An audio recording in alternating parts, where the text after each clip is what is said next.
Hey guys, just making a quick video on the Holosun red dot sight. This is my first red dot, and I just want to quickly talk through it of what I've learned and what I like about it, being my first red dot. So I got the Holosun 507C green. There's a K version, which is it's more square, which I did like. This has a bigger window to look through. I decided to go with the C for my first one, see what it's like. I put it on a 19X. Let's just get this ready.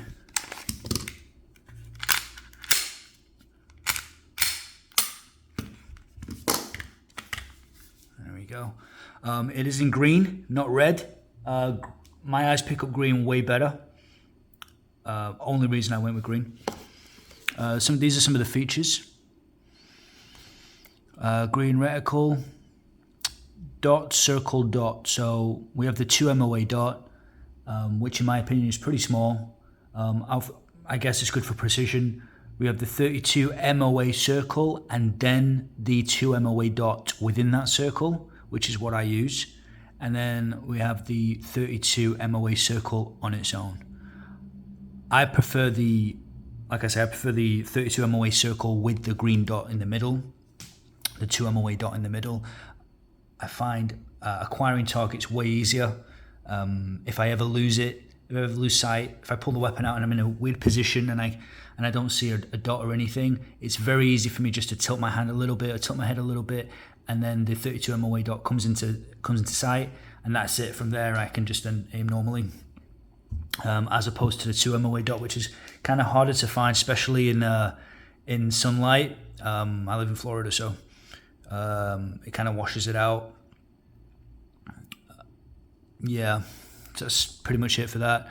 3 modes: auto, manual, and lockout. I've not messed with these. Mine's on auto right now. I have found that the auto brightness on this is kind of a little bit weird. So what I had to do was, so apparently these only have one sensor. So if you're in a dark room and you're aiming into a bright environment, it doesn't understand. It washes out turns that brightness all the way down. But if you're in a bright environment, obviously it will then brighten the green dot and you can see everything.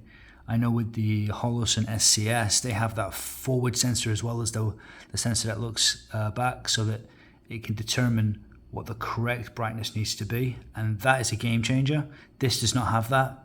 So all you have to do is set your brightness to what you need in that position where it won't be washed out. And so in the dark, it's going to be a little bit brighter than you might want, but at least if you get into a bright environment, it's not going to be invisible. Solar panel, obviously this is shake to wake, so that saves you battery right there. It's not always on, which is good. And then that's extra solar panel there is going to help lengthen battery as well. What else we got? 50,000 hours it says. Not had it that long, so I can't say anything about it. IPX7 waterproof and parallax free. It's not 100% parallax free, not in my experience, but it is pretty good. That's pretty much it. Things I like about it: looks good. I like the fact that you don't have to take this sight off to install the battery. You just turn this with the tool they provided, or any tool really that fits in there, and slides the battery in and out. That's also, I think, a game changer compared to all these other sights out there where you have to lift your sight off your firearm, put the new battery and put it back on, screw it back to 15 pounds pressure torque or whatever, and then re-zero the thing. You know, it's a lot of work just to change a battery, and I think this is the way to go. And I don't know if there's anyone out there who's going to disagree with that. I mean, at the end of the day, why would you not want to just change your battery like this? I know the SCS is also another game changer right there, because there's no battery involved. You know, it's all solar power, and it has like an internal battery, and you know, that's the way of the future right there. But I'm happy with this. Glass is good. the laser's good. It doesn't show up well on where are we here?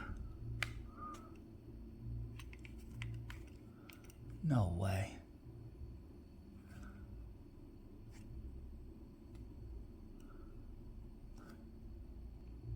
Okay, so I had it in a lockout mode or manual mode where I had to turn it on myself. I usually have it on shake to awake, so it got me confused. So like I was saying, it doesn't show up well on camera. You can't really see what I'm looking at.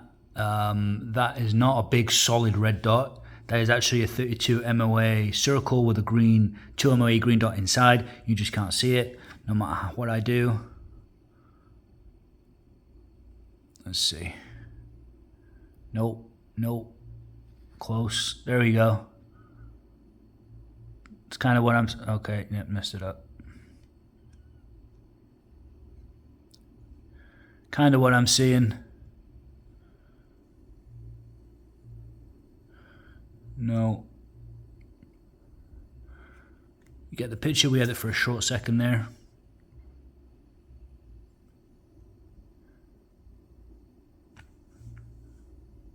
Whatever. Second feature is you hold down the minus and it will change it. Let's hold it down. 3 seconds. This should be the 2 MOA dot.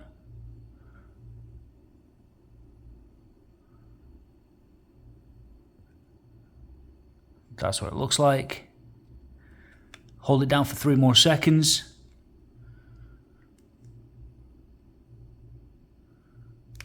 This should be the 32 MOA circle on its own.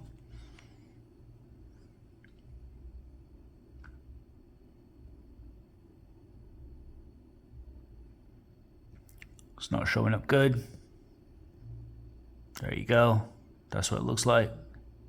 Let me go quickly back to the original, which is how I keep it.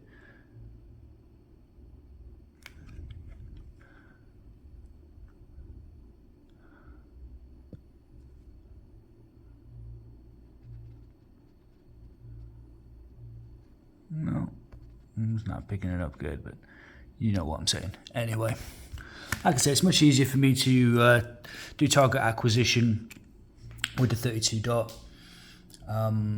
You know, if it's on target, if that 32 MOA dot is on the target, then that's a on the target shot. So if you need that 2 MOA dot for accuracy, then you also have that too. It's best of both worlds. If I am going to get one of these again, which I am, I'm going to get the 407K, and that's going to be for a 43X. I like the square shape for a smaller firearm, and I would probably not go for the 407. I probably won't go for the one that you can choose reticles. I would go for the cheaper option and just get the one with the 6 MOA dot, because for a concealed carry, that's all I really need. I'm not too bothered, but having the choice, I would definitely go for the 32 MOA circle with a 2 dot. And if ever the SIG Romeo Zero Elite ever comes back in stock, that's another one I would pay for. It's much cheaper than the Holosun, and it will. It's about $200, and it's got a 32 MOA 2 dot. I wanted to try that out, just to try it out. I'm torn because now that I have the Holosun, the quality of it is amazing. And I've never had the SIG, and I know how the Romeo Zero has gotten a bad rap, and I don't want to spend my money needlessly, but I do like to test them out, and I think that's the one to go for too. But yeah, that's it. Holosun 507C. It's a good shout.